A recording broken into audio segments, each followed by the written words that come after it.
Soal yang pertama, balok bermassa 2M diletakkan di atas bidang miring, koefisien gesekan statisnya μs dan dihubungkan dengan benda lain bermassa M melalui katrolicin dengan memakai tali yang masanya diabaikan seperti pada gambar di bawah ini.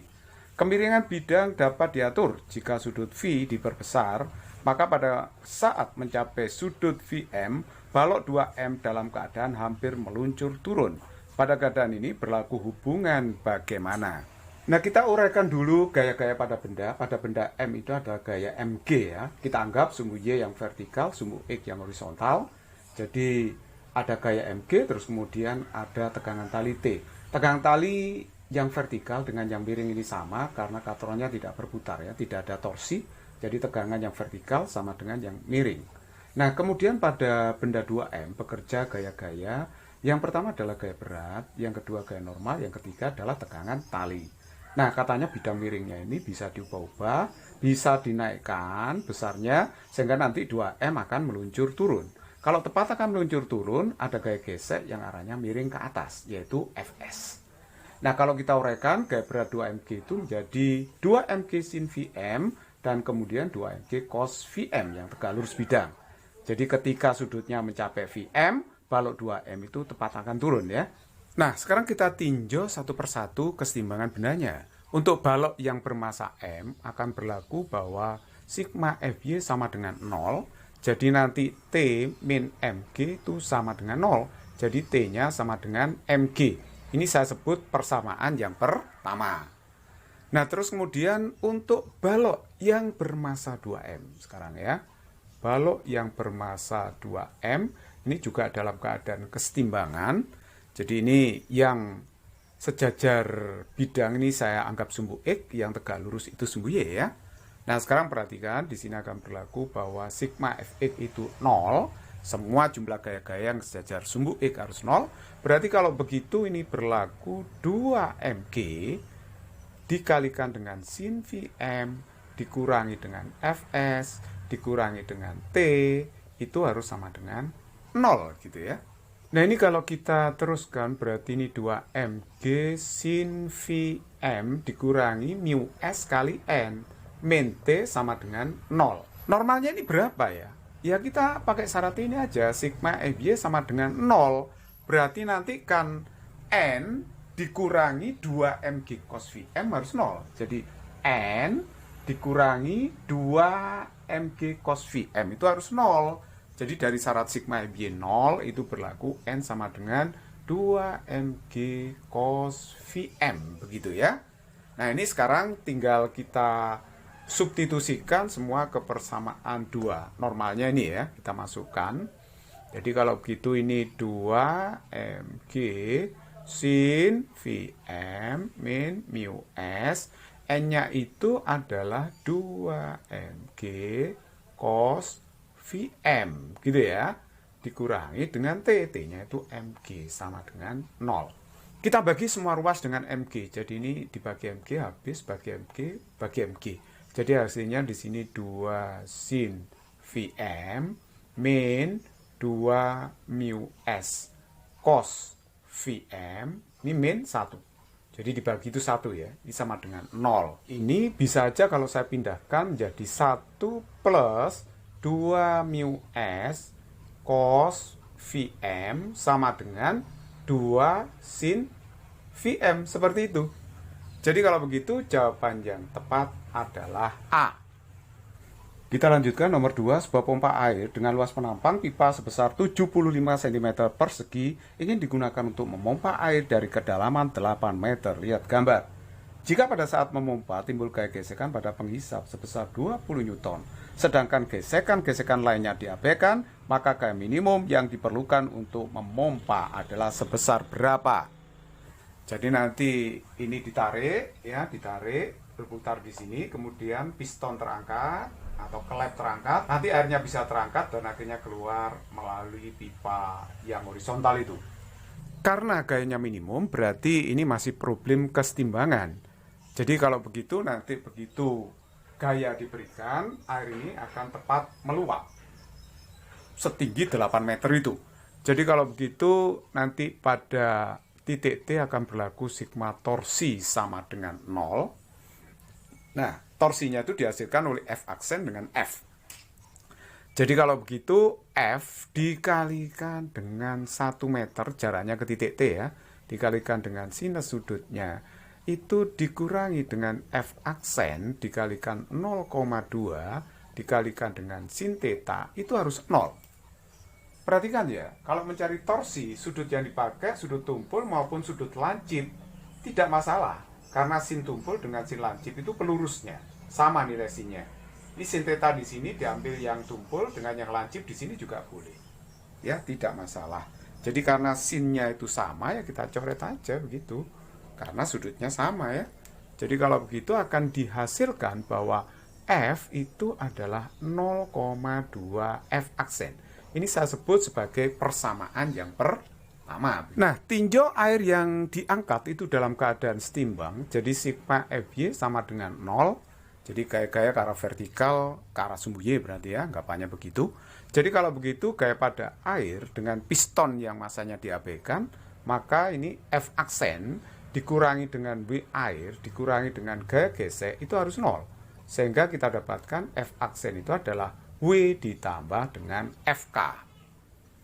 Nah, sekarang F aksennya bagaimana? F aksennya itu kita uraikan, W itu M kali G ya, ditambah dengan FK. Nah, MG-nya itu kita uraikan menjadi Rho kali V kali G plus FK. Pipanya dianggap silinder ya. Kalau silinder berarti volumenya luas penampang dikalikan H ketinggiannya, dikalikan dengan G plus FK. Lalu kita masukkan saja bilangannya. Rho-nya ini adalah Rho air. Rho air itu adalah 1000 kg per meter kubik. Luasnya adalah 75 kali 10 pangkat min 4 kali H8 kali 10 ditambah dengan FK-nya itu 20 gitu ya. Jadi kalau kita kalikan ini kan 600 10 pangkat min 3 berarti 620 Newton. Nah, ini saya anggap persamaan yang kedua. Sekarang kita hanya tinggal substitusi aja karena F-nya tadi kan 0,2 F aksen. F aksennya ini. Jadi 620. Akhirnya dapat 124 Newton. Jadi jawaban yang tepat adalah A. Oke, soal berikutnya, sebuah sistem mekanik diperlihatkan pada gambar sudut kemiringan bidang theta 30 derajat dan bidang miring licin. Sistem berada dalam keadaan setimbang serta massa katrol dan massa pegas diabaikan. Jika setiap massa dijadikan 2 kali semula, salah satu cara agar sistem tetap setimbang adalah, nah kalau saya gambar gaya-gayanya itu seperti ini ya. Ini gaya-gayanya jika digambar. Jadi pada M2 nanti ada gaya berat B2, tegangan tali T2 yang ke atas. Terus kemudian katrol ini massanya diabaikan, pegas massanya diabaikan. Jadi kalau begitu nanti gaya pada massa M1 itu adalah W1 normal, terus kemudian ada gaya pegas dan juga ada tegangan tali T1 yang arahnya miring ke atas.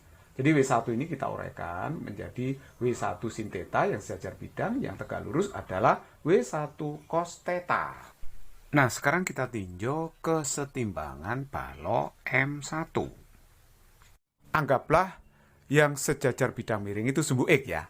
Jadi kalau begitu sigma Fx itu harus 0 karena dalam keadaan setimbang. Jadi nanti berlaku bahwa W1 sin theta itu dikurangi dengan T1 dikurangi lagi dengan E pegas itu harus 0. Perhatikan di sini bidang miring licin ya, tidak ada gaya gesek. Nah, sekarang kalau kita uraikan berarti W1 sin theta min T1, gaya pegas itu K kali delta X. Delta X itu perubahan panjangnya, sedangkan K itu adalah konstanta pegas. Nah, ini sama dengan 0. Persamaan ini bisa saya ubah T1 sama dengan W1 sin theta min K kali delta X. Nah, ini saya sebut sebagai persamaan yang pertama. Terus kemudian kita beralih ke balok yang bermassa M2 ya. Ini juga dalam keadaan setimbang. Maka akan berlaku bahwa sigma Fy sama dengan 0. Anggaplah yang vertikal itu adalah sumbu Y-nya, yang horizontal sumbu X-nya. Jadi kalau begitu ini T2 dikurangi W2 sama dengan 0. berarti saya dapatkan bahwa T2 itu sama dengan W2. Anggaplah ini persamaan yang kedua. Katrol ini kalau tidak setimbang pasti berputar, tapi karena setimbang torsinya harus 0. Jadi sigma torsinya ini harus 0. Jadi kalau kita lihat di sini berarti T1 ya dikalikan dengan R. Perhatikan ini ya. Lengannya T1 itu adalah R karena ini diameternya 2R. Jadi jarak ke porosnya itu adalah R. T1 kalikan R sinnya 90. Jadi sin 90 1. Karena momen itu kan rumusnya FR sin gitu ya, tapi sinnya 90 nggak usah ditulis karena sin 90 itu 1. Dikurangi dengan T2 dikalikan dengan jaraknya ke poros. Karena diameter katrol yang besar itu 4R, berarti jaraknya ke poros berarti 2R.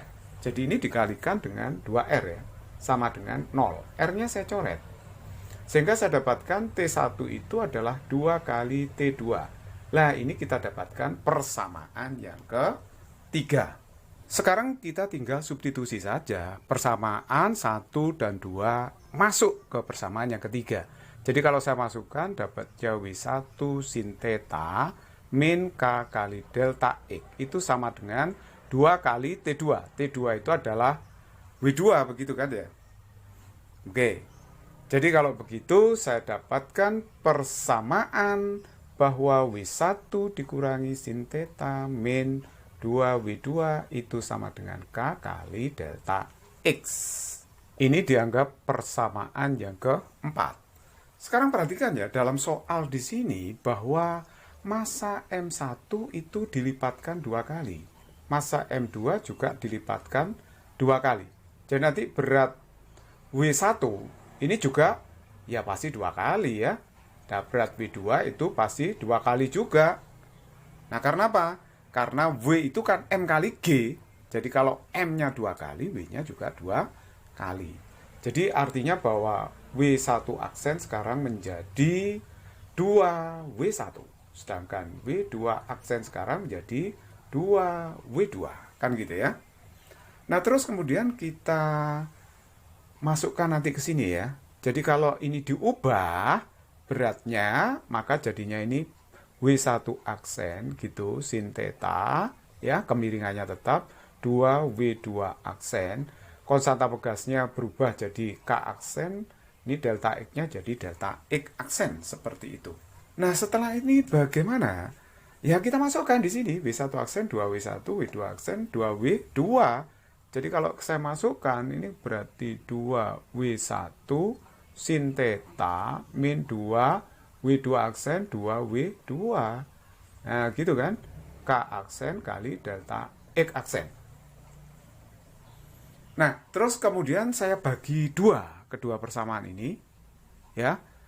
Ini saya bagi 2 sekarang, kedua ruas. Jadi kalau saya bagi 2, hasilnya apa ya? Saya bagi 2 berarti W1 sin theta min, ya kan, 2W2. Nah, ini saya bagi 2 semua, berarti ini kan setengah K aksen kali delta X aksen. Nah, seperti itu. Nah, sekarang perhatikan persamaan yang terakhir, ini kita bandingkan dengan persamaan yang keempat. Nah, ini W1 sin theta, oke, ini sama. Jadi kalau begitu, nanti K kali delta X-nya itu harus sama dengan setengah K aksen delta X aksen, gitu kan ya? Nah, berarti K aksen kali delta X aksen itu kan 2K kali delta X. Begitu. Jadi kalau kita asumsikan bahwa delta X itu dibuat tetap, maka upayanya K itu kan harus ini sebesar setengah K aksen. Berarti konstanta pegas sekarang itu harus 2 kali konstanta semula. Jadi supaya tetap setimbang, jika massa M1 di2 kalikan, M2 juga di2 kalikan, berarti beratnya juga di2 kalikan, ya otomatis kalau dibuat perubahan panjang pegasnya itu sama, maka upayanya konstanta pegas harus diganti konstanta yang 2 kali lebih besar. Jadi kalau begitu jawaban yang tepat adalah D.